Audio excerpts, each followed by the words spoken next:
I wonder if he popped a question to you yesterday on Valentine's Day, or maybe you've been engaged for a while now. After the break, we're going to have some ideas for your big day with some culinary trends for weddings. Stay with us.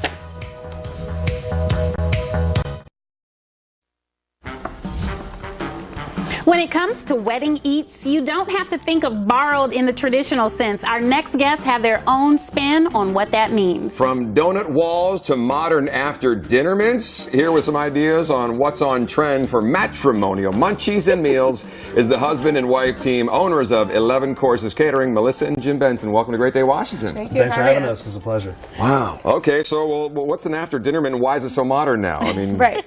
So here's kind of our plan on the after-dinner mint. We really took homemade truffles and we kind of created a plated setting for it. So instead of like that little bite that you would get at a restaurant or somewhere where it's just a little peppermint, this is like a composed dish that would be presented to the table after dinner is over. So our staff would like actually set it down on the table for everyone to enjoy, kind of family style. I love this. So if the person who gets to pick last, they only have one choice? Is that we can keep plenty in the back. Oh, you keep it coming. Okay, that's good. I just want to make sure I get my mint. We don't want any angry guests, you know. So when you have that favorite flavor, we want to make sure you get that one. Oh, okay. Awesome. What are some other trends? So something else, we call it something borrowed, and this is in a culinary sense. So here we have two little bites that we've taken from a menu item earlier in the wedding. So the first is mini and gnocchi bites.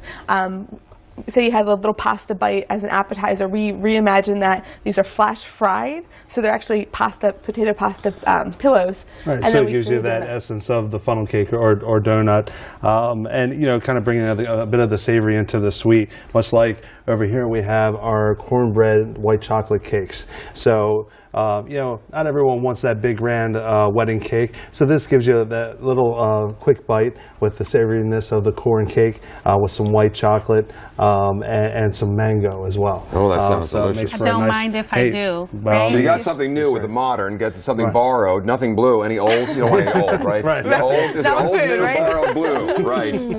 Good. All right, what else you got going on? So we also, donut walls are really in. You can create a really neat setup with just a 6-foot table. It doesn't need to be ornate. You can go to somewhere like Home Goods to find something that just has enough. That's it right there. Yeah, so wall of donuts. Yeah, giving a little bit of an interactive experience for the wedding guests. Whether it be the donut hole of the wall, or maybe it's the a nice s'mores station, so you can make your own s'mores. So the key is to get the guests up out of their seats, interacting, talking to each other, and embracing the new families. I love this because can I tell you, I think I spent like several hundred. I'm embarrassed to say how much I spent on just my wedding cake. Right. And for young people getting married, we're just coming out of a huge recession. Right. Do something fun like donuts. Maybe it'll cost you $40, right? Exactly.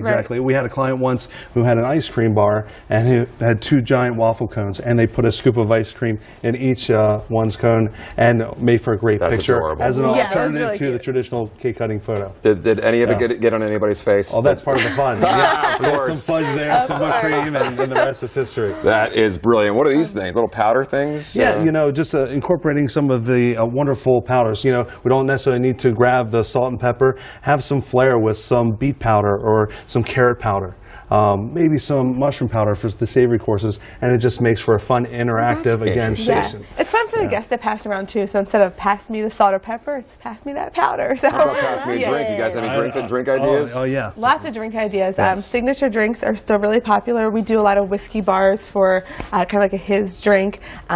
Beautiful martinis. We have a really nice array of pink martinis. We do a lot of fun ice cubes where we actually freeze the flour inside, which is a lot of fun.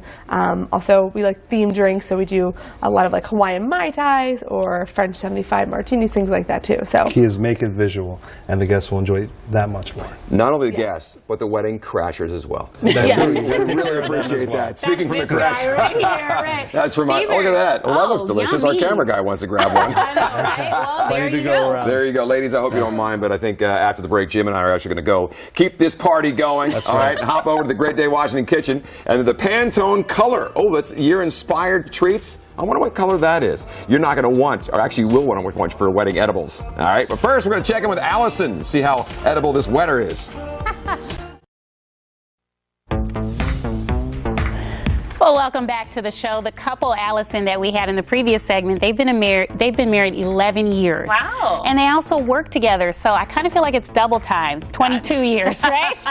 They look happy, though. That is a lot to work together and be married, so congrats to them. That's pretty cool.